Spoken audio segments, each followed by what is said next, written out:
Assalamualaikum warahmatullahi wabarakatuh dulur. Jumpa lagi di channel Petani Malang Selatan dulur. Oke dulur, gimana kabarnya dulur? Untuk dulur-dulur semua dimanapun dulur-dulur berada, semoga kita senantiasa diberikan kesehatan dan bahagia selalu ya dulur. Amin ya robbal alamin. Oke dulur, jadi saat ini saya ada di lahan pertama saya ya dulur, di lahan ekstrim. Mungkin lebih dari 1 bulan ya dulur, atau bahkan hampir 2 bulan ya saya nggak update perkembangan cabai rawit saya yang ada di lahan pertama ini dulur, di lahan yang ekstrim. Dan kondisinya seperti ini dulur, airnya ini nggak pernah kering dulur semenjak musim hujan tiba ya di bulan Oktober yang lalu dulur. Jadi mulai bulan Oktober, September, Desember, Januari, Februari ya, hampir 4 bulan ya, airnya ini nggak pernah surut dulur. Jadi kondisinya selalu tergenang air ya di paritnya ini dulur. Dan cabai rawit kita ini dulur, usianya sudah hampir 6 bulan ya dulur. Oh, lebih dari 6 bulan mungkin ya, kalau nggak salah, karena sudah petikan ke 21 kali dulur.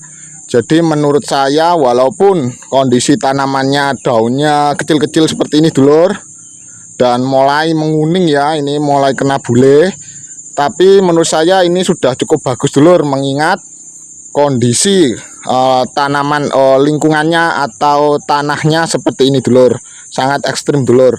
Ketika musim tanam dulu, ini tanahnya kering meronta-ronta dulur. Mungkin yang sudah menonton video saya sebelumnya itu tahu ya, waktu tanam itu tanahnya ini kering, bahkan untuk ponjo istilahnya atau tanam cabenya ini sangat sulit dulur, karena nggak bisa ditutup tanahnya itu ya. Jadi lubang tanamnya ini nggak bisa ditutup. Jadi untuk memberikan tanahnya itu kita berikan dari samping dulur, kita istilahnya apa ya, dikerawuk lah dari gampengannya itu dulur. Kemudian kita masukkan ke lubang tanamnya untuk menutupi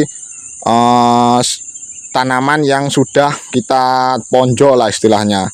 Ini sampai sana dulur, itu total populasinya 4.500-an ya, nggak ada yang 4.500, 4.300 sekian gitu dulur. Tapi ya saya pakai lebih mudahnya 4.500 dulur.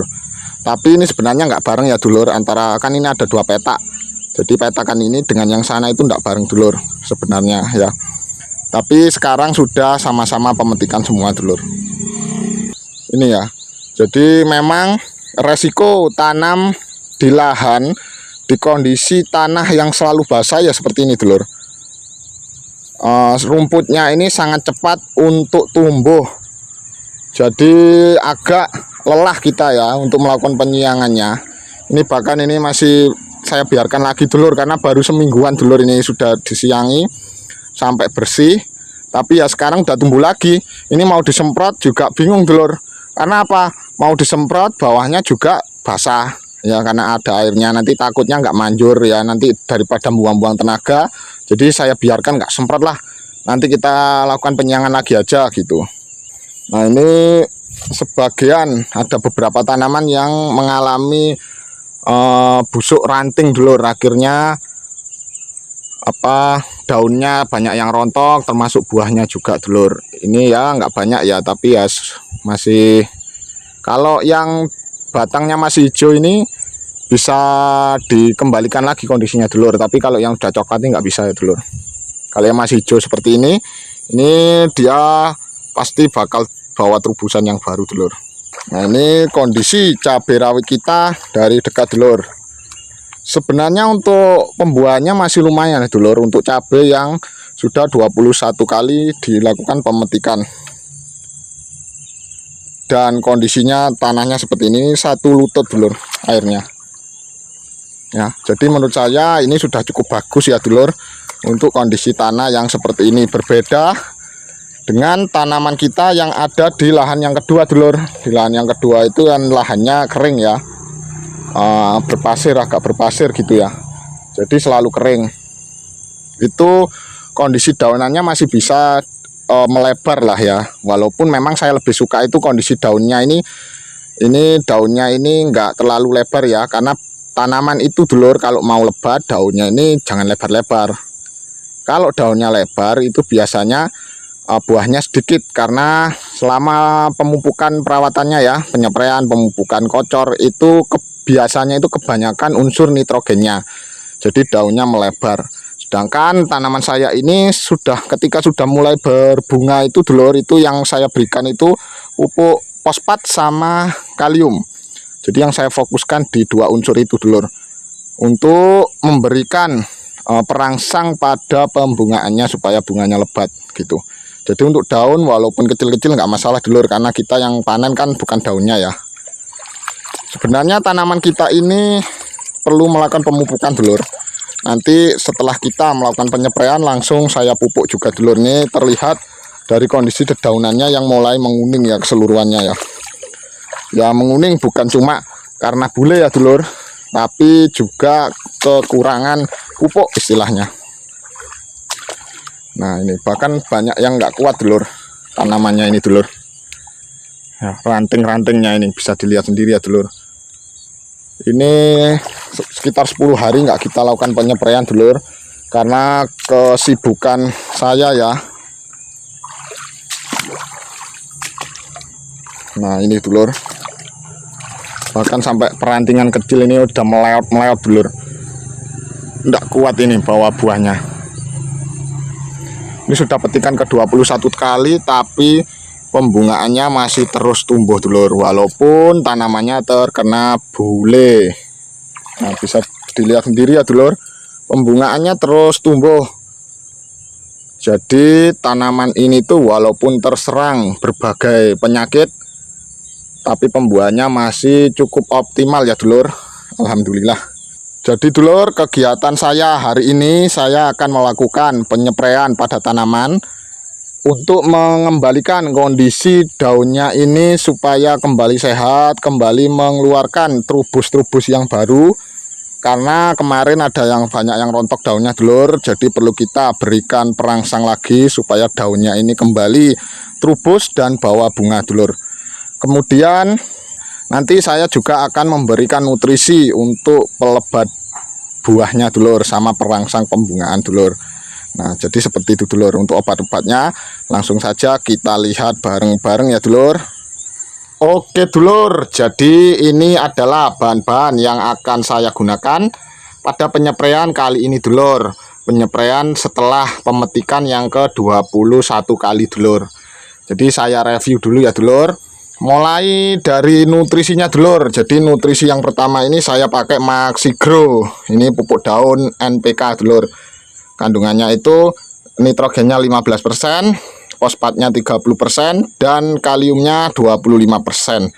Jadi kandungan fosfat dan kalium yang tinggi ini dulur, ini berfungsi atau bertujuan untuk kembali memperlebat pembungaan dulur, supaya tanaman kita itu kembali lebat lagi buahnya dulur. Karena sudah 21 kali petik, dan kemarin itu memang ada beberapa bunga yang rontok dulur karena hujan deras ya 2 hari yang lalu dulur. Jadi kita kembali berikan pupuk bunga seperti ini dulur, pupuk buahnya dulur. Berikutnya kita pakai Kalinet dulur. Kalinet ini kandungannya fosfat dan kalium plus boron ya. Jadi hampir sama dengan pupuk Maxigro B ini, tapi yang untuk Kalinet ini memang difokuskan pada pemberian kalium cair. Jadi pemberian kalium yang lebih, yang tinggi itu fungsinya itu untuk mempercepat bakal bunga jadi buah dulur. Jadi supaya pembungaannya ini atau pembuahannya ini cepat besar seperti itu dulur. Untuk insektisidanya saya pakai Maestro. Maestro ini kandungannya triazofos 200 GL. Jadi ini untuk mencegah pembusukan pada buah cabai karena tersengat lalat buah. Jadi walaupun tersengat lalat buah, tapi buah cabai kita ini akan tetap nyantel dulur sampai bisa merah dan dipetik, karena cara kerjanya yang membunuh larva pada buah cabai kita dulur. Berikutnya saya pakai insektisida Abamectin ya, mereknya Abasel. Ini wis rutin dulur saya pakai Abamectin. Jadi kalau saya pakai Abamectin itu dulur, itu mereknya saya pasti pakai Abasel, karena ini yang bahan Abamectin yang termulah tapi tijab dulur, istilahnya manjur ya. Jadi walaupun murah tapi tetap berkualitas Sebenarnya untuk Abamax itu sendiri ada beberapa merek ya, termasuk Demolis, Supermax, kemudian Agrimax dan lain-lain. Tapi saya pakai Abasol karena ya pengiritan ya dulur, karena harganya yang memang selisih ya. Berikutnya saya pakai Vitaron SL. Jadi Vitaron SL ini unsur mikro dulur. Ya, unsur mikro ini efektif untuk mengembalikan sel-sel jaringan tanaman yang rusak karena terserang hama ataupun penyakit. Jadi kondisi tanaman cabai kita itu dulur kan memang dari bawah itu sudah terendam air, sehingga kondisi dedaunannya ini nggak bisa melebar dulur.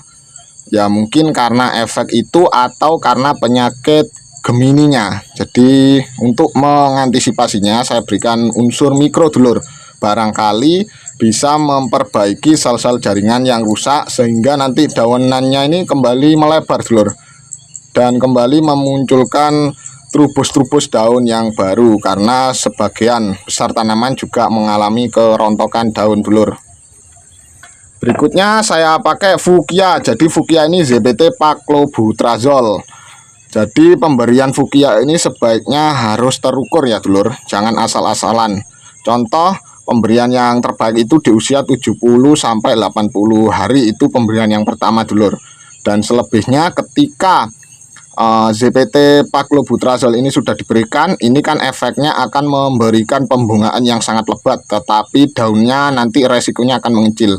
Nah ketika kondisi pembungaannya ini sudah lebat dan sudah jadi buah secara keseluruhan, nah itu bisa diberikan kembali dulur. Atau untuk cabai yang sudah memang sudah banyak pemetikannya, jadi buahnya sudah mulai jarang, itu bisa diberikan kembali ZPT Paclobutrazol dengan dosis yang sedikit saja dulur. Jangan terlalu banyak-banyak karena efeknya nanti tanamannya ini akan kerdil atau nanti nggak tahan lama dulur, seperti itu ya. Nah yang ketiga itu untuk fungisidanya saya hanya pakai fungisida sistemik. Ini merek Tandem ya. Ini bahan aktifnya azoxystrobin 200 gl dan difenoconazole 125 gl. Ini untuk mencegah penyakit patek atau antraknos pada buah cabai kita dulur.